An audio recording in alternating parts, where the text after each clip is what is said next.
No fue una explosión, no fue un sabotaje, no fue una tormenta. La red seguía en pie, las líneas seguían conectadas, los indicadores seguían encendidos. Nada parecía fuera de lugar, y por eso nadie se detuvo. La tarde del 14 de agosto de 2003, el sistema eléctrico del noreste de Estados Unidos operaba bajo presión, pero dentro de parámetros que se consideraban aceptables. Era verano. La demanda era alta. Eso ocurría cada año. El sistema estaba diseñado para soportarlo. Las redes eléctricas no funcionan como una sola máquina. Funcionan como regiones interconectadas que comparten carga. Cuando una zona se estresa, otra absorbe parte del flujo. Esa interdependencia permite continuidad. También exige decisiones oportunas cuando algo empieza a salirse del patrón esperado. En Ohio, un centro de control regional monitoreaba cargas, tensiones y estados de línea. Los operadores trabajaban turnos largos, frente a pantallas que rara vez mostraban algo completamente limpio. El trabajo cotidiano no consistía en reaccionar a emergencias, sino en sostener el equilibrio. Ajustar, corregir, compensar. Las alarmas formaban parte del paisaje. Durante años, el sistema había emitido advertencias que no siempre requerían acción inmediata. Indicadores que subían y bajaban. Avisos que se resolvían solos. Con el tiempo, convivir con ellos se volvió rutina. La atención se afinaba para lo excepcional. Lo demás se gestionaba como parte del flujo normal. Ese día, varias líneas comenzaron a operar más cerca de su límite térmico. No fue abrupto. No fue dramático, fue gradual, lo suficientemente lento como para no activar una respuesta automática ni generar un quiebre perceptible en la operación. El software de monitoreo no mostraba una imagen completa del estado de la red.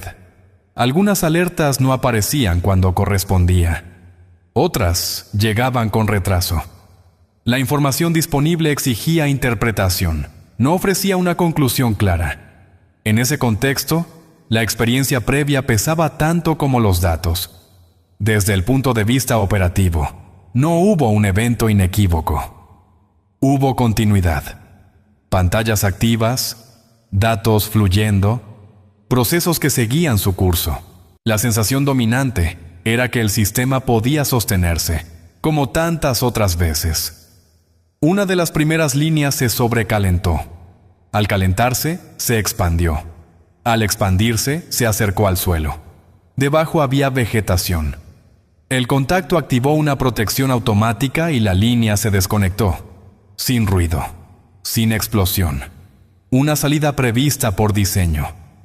La carga se redistribuyó hacia líneas vecinas, como estaba previsto.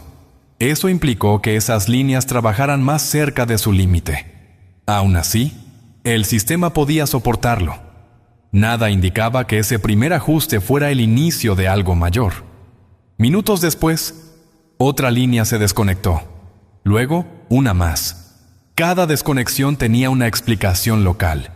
Tenía antecedentes. Encajaba dentro de escenarios conocidos. Ninguna, por sí sola, exigía detener la operación general. La rutina jugó su papel. En sistemas complejos, la continuidad es un valor. Detenerse implica costos, coordinación y la posibilidad de introducir nuevos problemas. Mientras no haya una señal clara de peligro, avanzar suele parecer la opción más segura. Aquí aparece la decisión humana central. No fue una orden escrita, no fue una instrucción formal, fue una suposición compartida. El sistema estaba estresado, pero seguía siendo estable. Esa suposición organizó las prioridades del momento. No se redujo carga de forma preventiva. No se aisló la red cuando aún había margen. No se solicitó apoyo externo a tiempo. Se continuó operando, ajustando sobre la marcha, confiando en que los mecanismos habituales absorberían la variación. A medida que más líneas se desconectaban, la carga se desplazaba hacia otras regiones. Estados vecinos comenzaron a absorber flujos no previstos. La interdependencia que daba resiliencia empezó a amplificar el problema. El colapso no fue instantáneo, fue progresivo.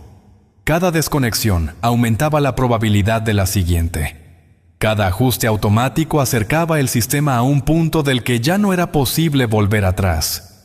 Ese punto no se anuncia, simplemente se cruza. Cuando una línea clave se desconectó cerca de Cleveland, la frecuencia comenzó a desviarse. Eso activó protecciones automáticas. Esas protecciones no interpretan contexto, no evalúan intención, actúan.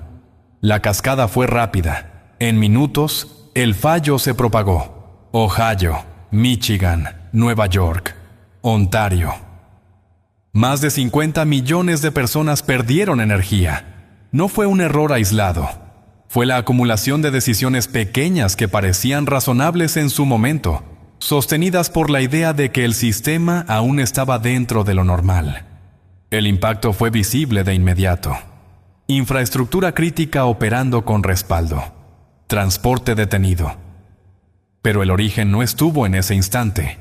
Estuvo en las horas previas, cuando todavía había margen para decidir de otro modo.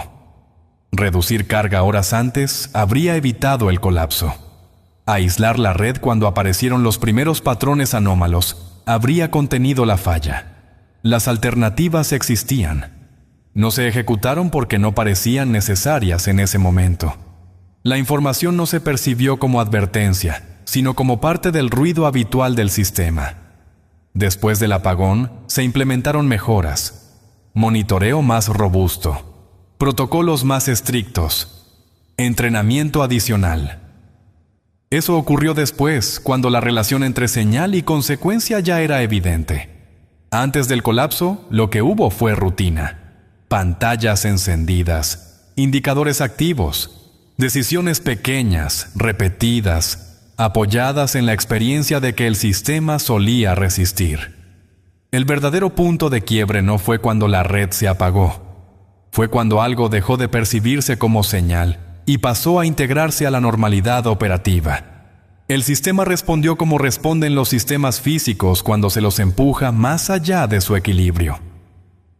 Se apagó. No por una decisión extrema, sino por muchas decisiones pequeñas que parecían seguras. El apagón terminó horas después. La energía volvió. La vida siguió. Quedó una incomodidad difícil de ignorar. A veces, lo más peligroso no es la falla, es acostumbrarse a ella y asumir que lo anormal ya forma parte de lo normal.